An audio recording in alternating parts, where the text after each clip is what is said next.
Gaming is subjective. Everyone has their own opinions and preferences. I personally really enjoy trying out new games, but especially when it's recommended by someone who really loves a game. My editor Dingus has very specific tastes, such as these. Yeah, and when he recommends a game, I always give it a shot.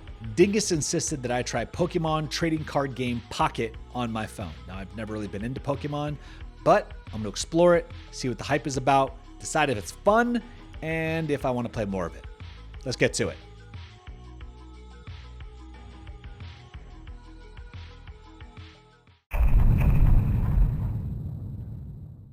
Pokemon TCG Pocket is available on iOS and Android and is free.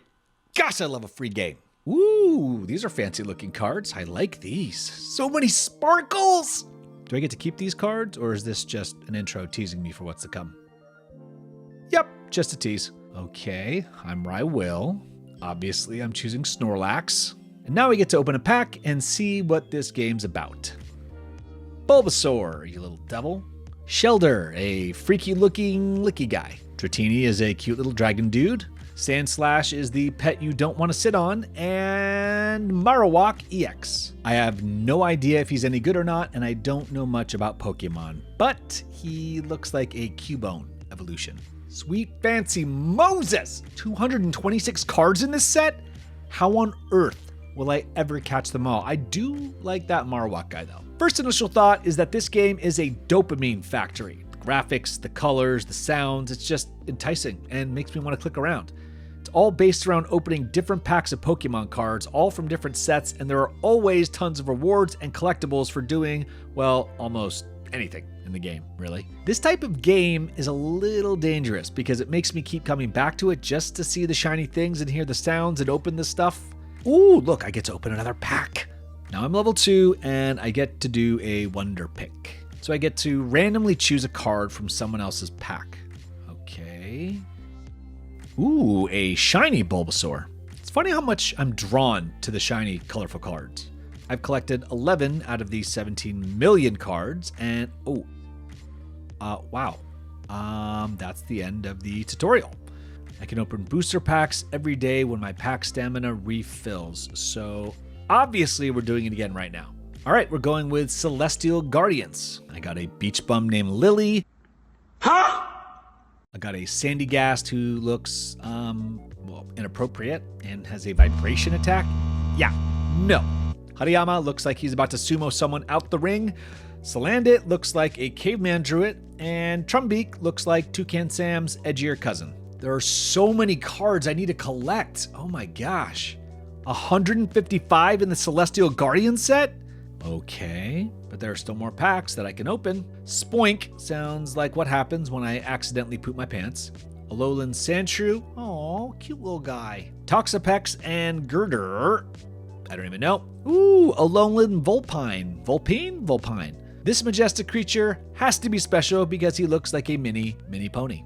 Second initial thought is this game is kind of overwhelming. I mean, like, what are all these currencies? Like the hourglasses speed up by pack openings, but then I can get the premium pass for free for 2 weeks. But what do I actually get with the premium pass? I don't know what any of the Pokemon actually do, or like what cards I should be focusing on, or what sets I should be going for. Like, do I need to know Pokemon history?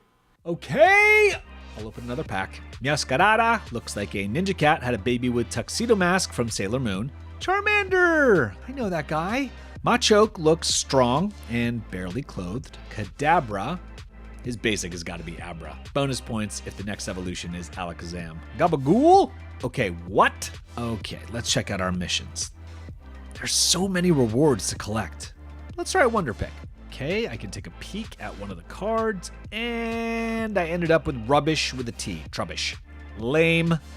All right, and then there's the premium pass. I get an extra pack every 24 hours. I can do premium missions, not that I even know what they are, but it's free for 2 weeks. Obviously, I'm gonna do it.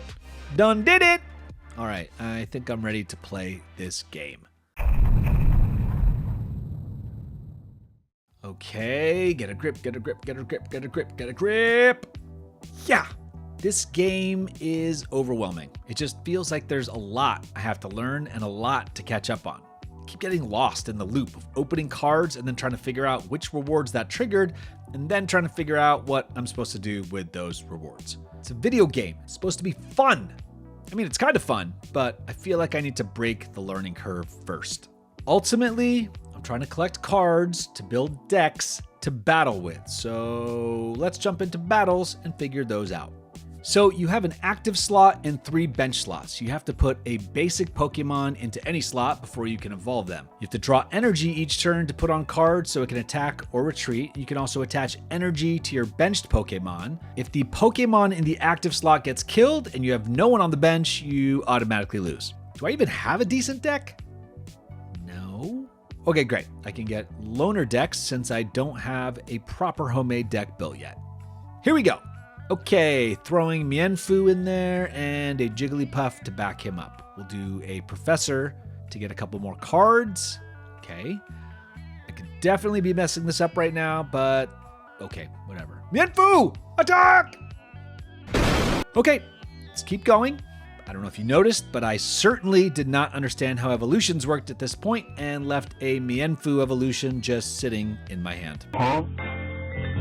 The learning curve clearly hasn't broken yet. All right, let's get this Sand Slash to bring us home. Oh wow, I won. That was nice.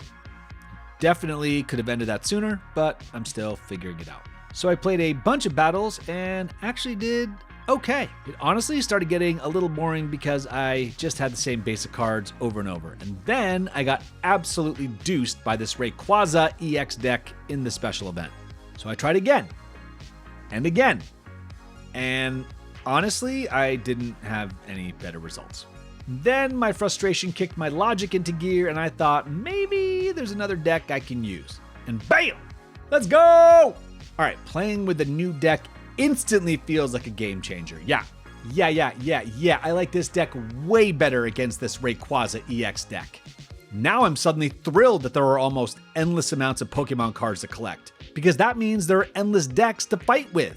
We take that deck out easily and we get, bam, our very own Rayquaza card. Thank you very much. Yep. So now I need to open as many packs as humanly possible so I can build my own decks and tackle the expert difficulty. All right, let's check out some of the money cards that I've drawn. Bing, bop, boom, boom, boom, bop, bam. Ooh, money. Foreshadowing is a narrative device. Okay, I got a ton of cards and what seems to be some great ones, but I don't actually know how to build a cohesive deck.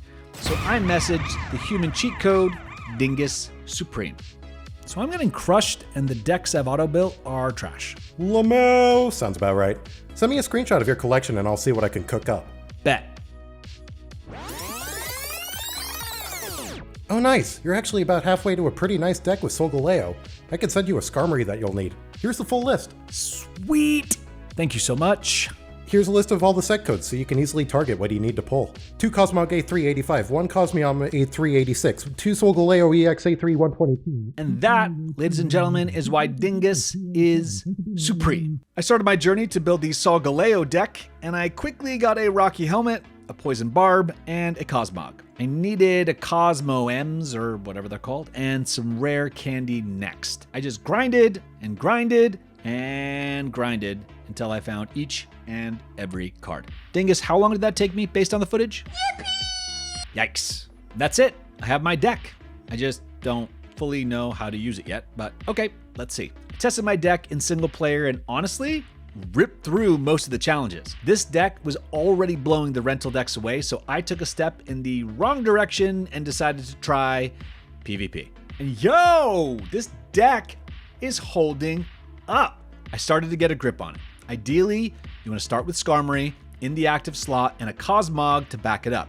You put a Rocky Helmet or a Poison Barb on the Skarmory, which increases its attack, and gives it some hits back if it gets stacked. Skarmory is actually a pretty sweet card once you get one of those items on it. Then you either evolve the Cosmog with a Cosmo M, or you use a rare candy to jump to the Solgaleo. And once the Solgaleo is in play, it is lights out, baby! Oh, and your trainer cards basically force them to put cards in play that you want in play. So your Skarmory and Solgaleo can eat.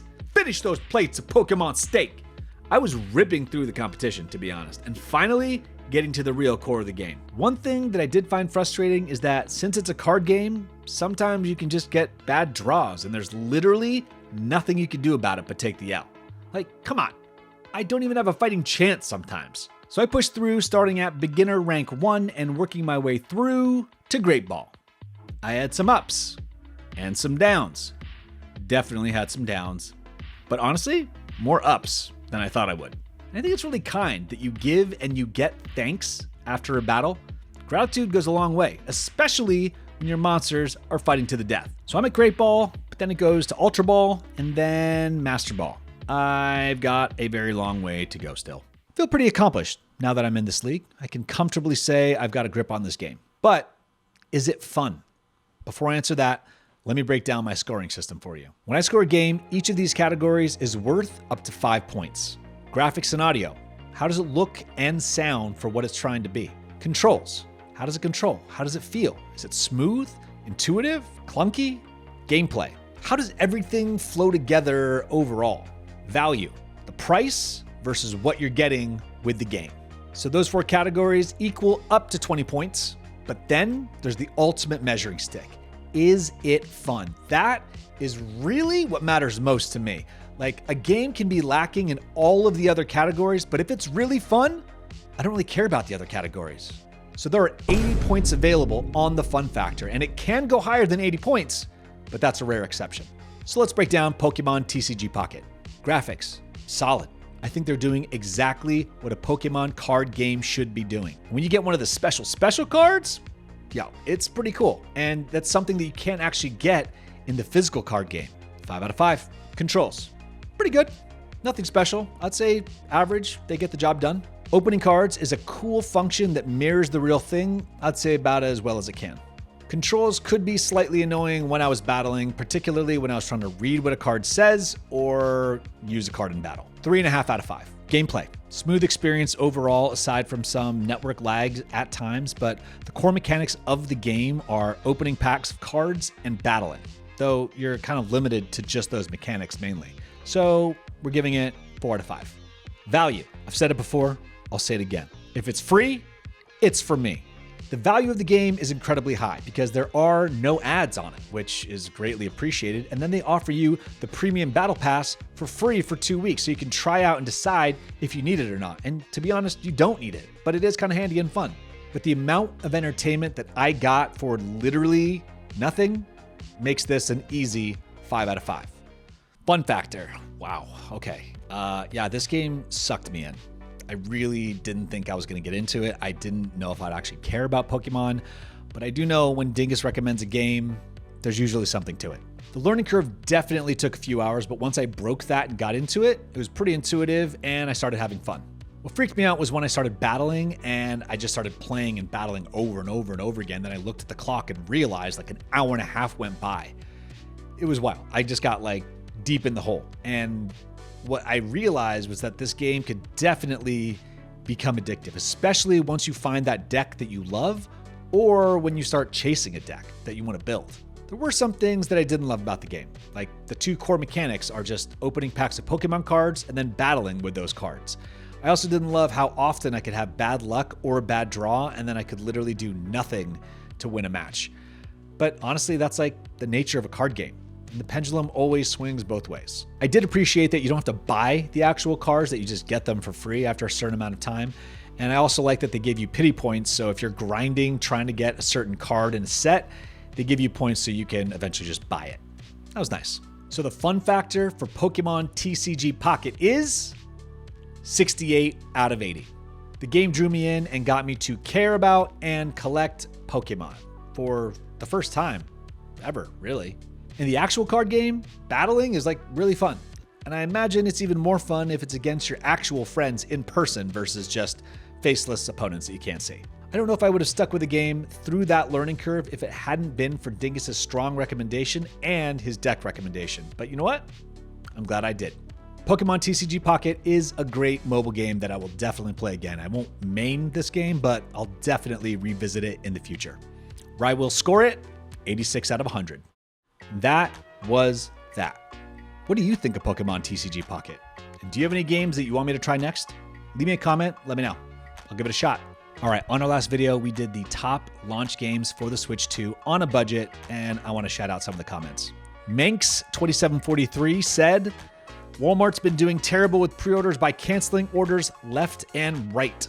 Oof, I am so sorry if that actually happened to you. I do have a Walmart pre-order, and I really, really hope they don't cancel mine. Yikes. Dan N22 said, my guy is an industry plant for Nintendo. Hashtag Nintendo PSYOP. First of all, I didn't know people still use hashtags, but thank you, Dan. Also, I'm more of a piranha plant than anything. WRVP God 2155 said, I have Breath of the Wild and got stuck. I got further with the second one and still fell off. Yo, I relate to that, my guy. That happened to me with the first one and also the second one. I'm telling you, I'm going to stick with it when I get the Switch 2 because the frame rates feel so much better. It feels like a different game. I cannot wait for it.